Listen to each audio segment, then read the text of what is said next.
Hyundai, okay? Let's go ahead and just put it up full mass, all right? And all of its glory. This is wild. A manager, according to the narrative, forces workers at Hyundai to call him master. Black workers have to call him master.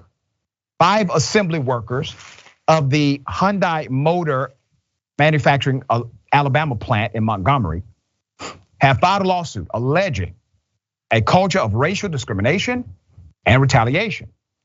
Let's put up the attorneys. Artur Davis is one, and Ivey Best, left and right, okay? They are representing Frederick Coleman, Edward Daniels, Jason Ingram, Stacy Trimble, and Jimmy Williams. All are black male employees.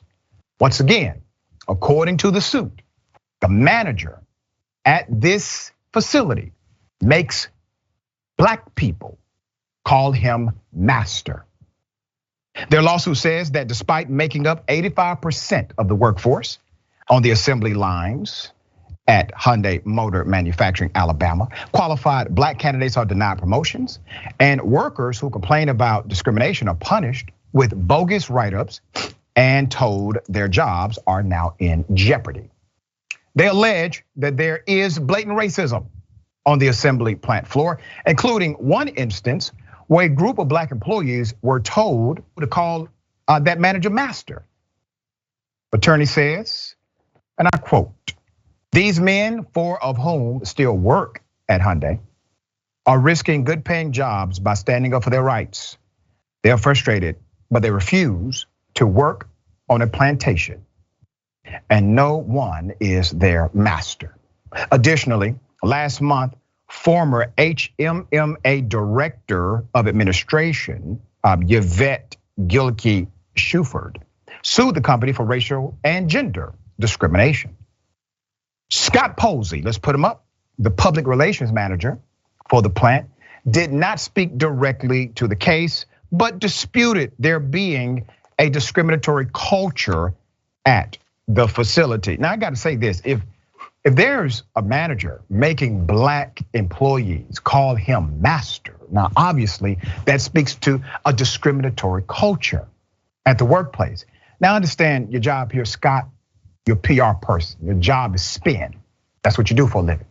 You take truth and you manipulate it for the masses to digest it better for the sake of the company you represent.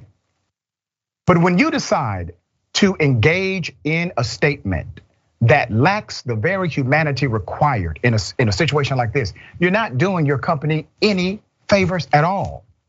Listen, discrimination permeates in environments all across the planet. To suggest that somehow your company is completely immune from it, well, that doesn't make much sense. Everybody has a blind spot, and also bad actors are present all over the place. The reality is, if you would have said something that at least stood up for those workers who have been loyal to you, loyal to that company, you stood up and made a statement affirming your support of them and their advocacy and their truth, this would have gone over a lot better. But you did not.